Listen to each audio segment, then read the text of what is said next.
President Zelensky has been on those front lines, addressing the situation, as I said, along with his defense minister, Rustem Umerov. And we have managed to reach him in that area. Defense Minister Umerov, do you hear me? And can I ask you to give your perspective on the state of the front lines around Kharkiv? Hi, Christian.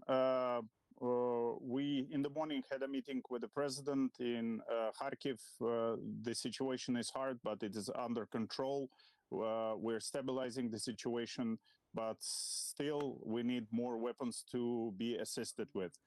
And when you say stabilizing the situation, you know, we hear that there are voluntary evacuations. I want to know whether you are now trying to evacuate people or officially pull back certain troops to more manageable and defensible front lines. What is the military situation right now around the Kharkiv area? So I would like to explain to the viewers that Kharkiv city has a Kharkiv region as well. So the Russians are shelling to the civilians, to the cities that are close to the state border. That's where our administration is evacuating people so that they're not going to be under the Russian shellings. But the city of Kharkiv we are fighting near the border. So they are crossing the border. The invasion, the second front started. So that's why we are repelling them. And that's why we want to save more lives of people. That's why we evacuate them to the city. And are you actually repelling them? I mean, I know you want to put on a brave face, but you have had 7 months of delay in the weapons that you need. There has been a breach of the front line, obviously around Avdiivka, as we saw, and other areas. And they're trying, as we're told by your forces, the Russians, to take advantage of this moment. Are you actually repelling them now?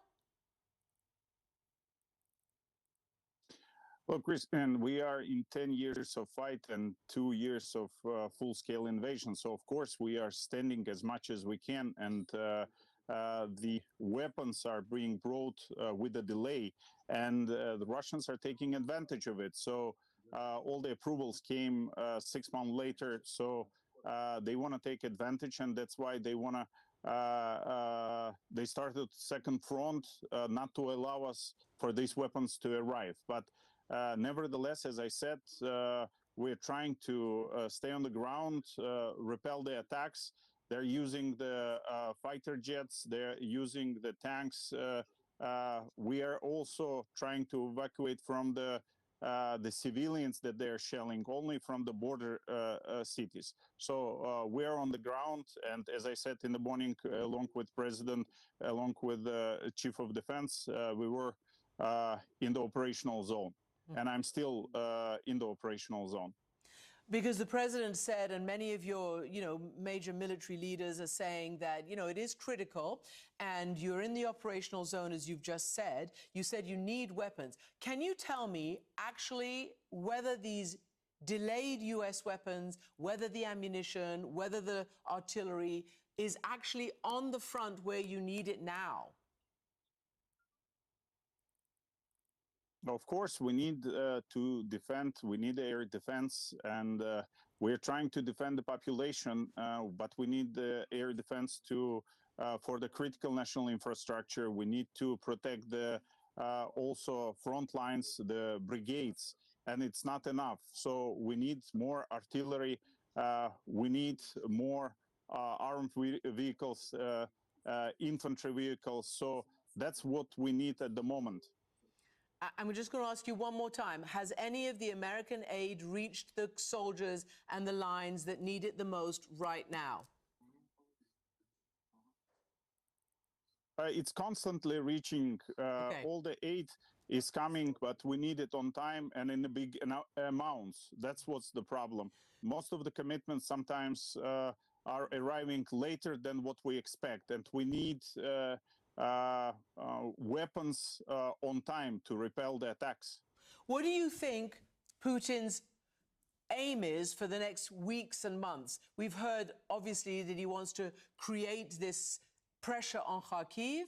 We've heard that the aim is to take all of Donbass. What do you think? What are you prepared for?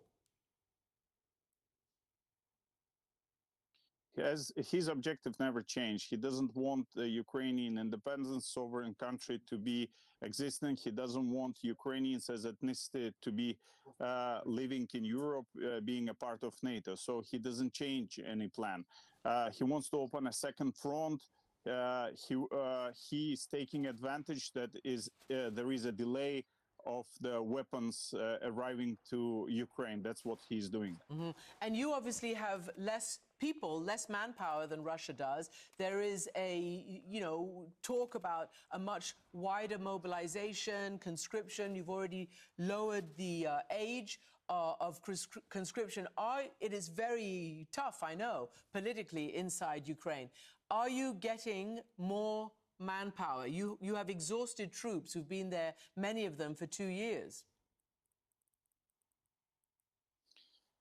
Christine, we passed the law on mobilization, and by 18th of May, it will be in act. So it means that we're working to bring more people to the front. We are also opening the recruitment centers. We are making trainings for them, and that's a war that we need to win on our ground. That's why we need more people. Of course, what we do is that we set the rules for the mobilization. We gave them best training we can have, and that's why we need to shut down the holes in a new front. That's why we are having a mobilization. Mm-hmm. Minister Umerov, you know that some 18 months ago, September 2022, your forces, heroically took back Kharkiv and the areas around it after the Russians pushed very, very determinedly towards it in the early days and weeks of the invasion. We're in a completely different situation now. Why do you think that is? Why do you think it is? And can you reverse what Russia has reversed in these 18 months? Look, they're taking advantage of the trauma we have in the West, thinking that Ukraine is not able or not capable. We are able, we're capable, we have a plan.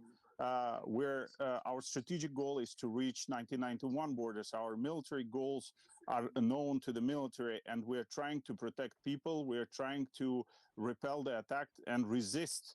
So are they taking advantage that arms does not arrive on time? Yes.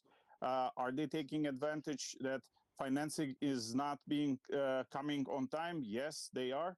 But it's our land, and we have to protect it. Mm-hmm.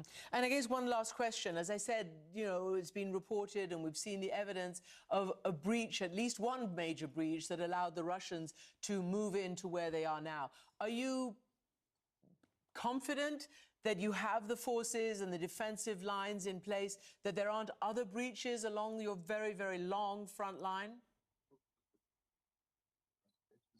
We've been starting building the fortifications, defense lines, like all kinds of fortifications, integrated defense lines 8 months ago. So we reached necessary level of these defense lines that allows us to repel the attacks.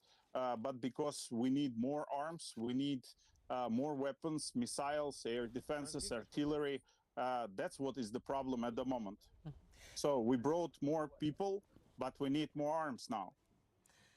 Well, I hope your message is getting through. Rustem Umerov, Ukrainian Defense Minister, thank you very much for being with us.